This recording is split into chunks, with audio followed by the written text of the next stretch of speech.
Welcome to சமையல் சோலை. இன்றைக்கி நம்ம என்ன பார்க்க போகிறோம் அப்படின்னா, இந்த மழைக்கு இதமாக காரசாரமாக ஒரு கருவாட்டு குழம்பு தாங்க பார்க்க போகிறோம். நான் இன்றைக்கி பாறை கருவாடு, வாழை கருவாடு 4-5 துண்டுகள் எடுத்துருக்கேங்க. அதை நம்ம வார்ம் வாட்டரில் ஊற வச்சிடலாங்க.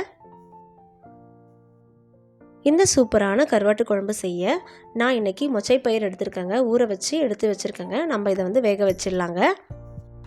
இதில் கொஞ்சமாக நம்ம தண்ணி ஆட் பண்ணிக்கலாங்க. அடுத்து கொஞ்சமாக உப்பு ஆட் பண்ணிக்கலாங்க. அடுத்து நான் உங்களுக்கு வேக வச்சு ஓப்பன் பண்ணி காட்டுறேங்க. பாருங்கள், பருப்பு நல்லா வெந்துடுச்சுங்க. நான் இன்றைக்கி 2 உருளைக்கிழங்கு, 1 முருங்கைக்காய், 4 கத்திரிக்காய் எடுத்துருக்கேங்க. நம்ம அந்த பயர் கூடவே இதை ஆட் பண்ணிடலாங்க.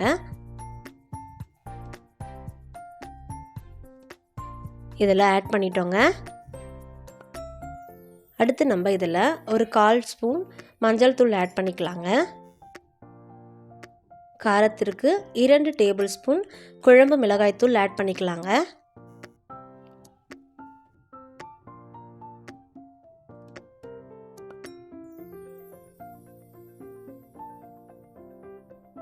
அவ்வளோதாங்க. லைட்டாக நம்ம இதை மிக்ஸ் பண்ணிவிட்டு ஒரு விசில் விட்டுடலாங்க.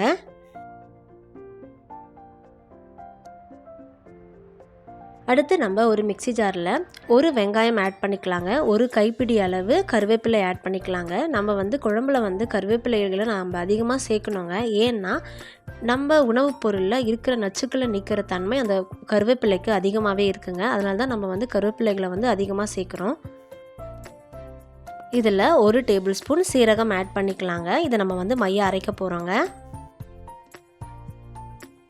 இந்த மாதிரி சுவையான சமையலுக்கு நம்ம சேனலை சப்ஸ்கிரைப் பண்ணிக்கோங்க. கீழே இருக்கிற பெல் பட்டனை கிளிக் பண்ணி ஆல் என்ற ஆப்ஷனை கிளிக் பண்ணிக்கோங்க. பாருங்கள், நம்ம மைய அரைச்சிட்டோம். அடுத்தது நம்ம அடுப்பில் ஒரு வானல் வச்சிடலாங்க. அதில் நான் இன்றைக்கி 3 டேபிள் ஸ்பூன் ஆயில் ஆட் பண்ணுறேங்க. எண்ணெய் சூடாயிடுச்சுங்க. அதில் நம்ம கொஞ்சமாக வடகம் ஆட் பண்ணுறோங்க. வடகம் ஆட் பண்ணி பொன்னிறமாக நம்ம வறுத்து விட்டுடலாங்க. பாருங்கள், வடகம் நல்லா கலர் மாறிடுச்சுங்க. இதில் நம்ம ஒரு கப்பளவு சின்ன வெங்காயம், ஒரு 10 பல் பூண்டு இதில் ஆட் பண்ணிக்கலாங்க. அதையும் ஆட் பண்ணி நம்ம நல்லா வதக்கி விட்டுடலாம். இதற்கு முன்னாடி நான் லெமன் சைஸ் அளவு புளி எடுத்துருக்கேங்க. புளி 2 தக்காளி ஆட் பண்ணி நான் கரைச்சி வச்சுருக்கேங்க. பாருங்கள், வெங்காயம் நல்லா வதங்கிடுச்சு. அடுத்து நம்ம ஒரு தக்காளி இதில் ஆட் பண்ண போகிறோங்க. இதையும் சேர்த்து நம்ம நல்லா வதக்கி விட்டுடலாம். தக்காளி வதங்கிடுச்சுங்க. இதில் நம்ம கொஞ்சமாக கருவேப்பிலை இலைகளை ஆட் பண்ணிக்கலாங்க. அடுத்து நம்ம அரைச்சி வச்சுருக்க பேஸ்ட் இதில் ஆட் பண்ணிக்கலாங்க. அந்த பச்சை வாசம் போகிற வரைக்கும் ஒரு 5 நிமிஷம் நம்ம இதை வதக்கி விட்டுட்டே இருக்கலாங்க. பாருங்கள், நல்லா வதங்கிடுச்சு. இப்போ நம்ம வேக வச்சுருக்க அந்த பருப்பு காய்கறிகளை இதில் ஆட் பண்ணிக்கலாங்க. இதையும் சேர்த்து நம்ம நல்லா மிக்ஸ் பண்ணிடலாம். பயரில் இருக்கிற தண்ணியோடு ஆட் பண்ணுங்க. அவ்வளோதாங்க.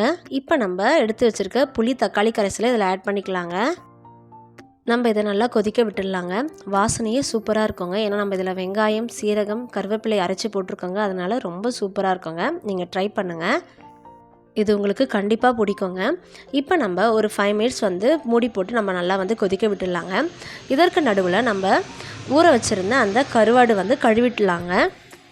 கருவாடு இந்த மாதிரி உப்பாக இருக்குங்க. அதனால் இந்த மேலே இருக்கிற அந்த ஒயிட்டை நீங்கள் நல்லா தேய்ச்சி உங்கள் கைகளாலேயே தேய்ச்சிட்டு க்ளீன் பண்ணிவிடுங்க. நான் நல்லா உங்களுக்கு வாஷ் பண்ணிவிட்டு காட்டுறேங்க. பாருங்கள், கருவாடெல்லாம் நல்லா க்ளீன் பண்ணிட்டோங்க. 5 மினிட்ஸ் கழித்து நம்ம மூடி ஓப்பன் பண்ணிடலாங்க. இப்போ நம்ம இதில் கருவாட்டு துண்டுகளை ஆட் பண்ணிடலாங்க. இது கூடவே நம்ம மாங்காய் துண்டுகளை ஆட் பண்ணிக்கலாங்க. உங்களுக்கு புளிப்புக்கு ஏற்ற மாதிரி நீங்கள் ஆட் பண்ணிக்கோங்க. இப்போ நம்ம நல்லா ஒரு தடவை மிக்ஸ் பண்ணி விட்டுடலாங்க. அடுத்து நம்ம அடுப்பை ஃபுல் சிம்மில் வச்சிடலாங்க. ஒரு 10 மினிட்ஸுக்கு நல்லா கொதிக்க விட்டுடலாங்க. 10 மினிட்ஸ் ஆகிடுச்சுங்க. நான் உங்களுக்கு இப்போ ஓப்பன் பண்ணி காட்டுறேன். பாருங்கள், ரொம்ப சூப்பராக வந்திருக்குங்க. அந்த கருவாட்டு குழம்பு வாசனையே ரொம்ப சூப்பராக இருக்குங்க. நீங்கள் கண்டிப்பாக இதை ட்ரை பண்ணி பாருங்கள். அதுவும் இல்லாமல் யாருக்கெல்லாம் கருவாட்டு குழம்பு பிடிக்கும் அப்படின்ட்டு எனக்கு மறக்காமல் கமெண்ட்டில் சொல்லுங்கள்.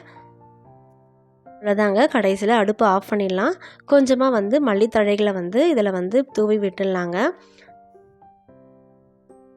நம்ம இதை சாதத்து கூட வச்சு சாப்பிடும்பொழுது ரொம்பவே சூப்பராக இருக்குங்க. அது மட்டும் இல்லை, நீங்கள் இட்லி தோசை கூட இதை வச்சு சாப்பிட்லாம். ரொம்ப ரொம்ப டேஸ்ட்டு சூப்பராக இருக்கும். தமிழ் சோலை போல சமையல் சோலையும் உங்கள் இல்லம் தோறும் இருக்கும். நன்றி.